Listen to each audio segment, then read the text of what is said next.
第二个问题，共修组中现在有极少数的老同修，甚至是已经拜师的同修退转了，不修了。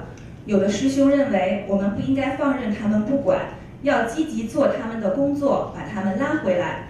另外也有师兄认为应该随缘处置，这些人有的已经拜师，有的还让师父看过图腾，他们不修了是他们的缘分和因果。我们不该强求，而是要把时间放在度更多的有缘众生上去。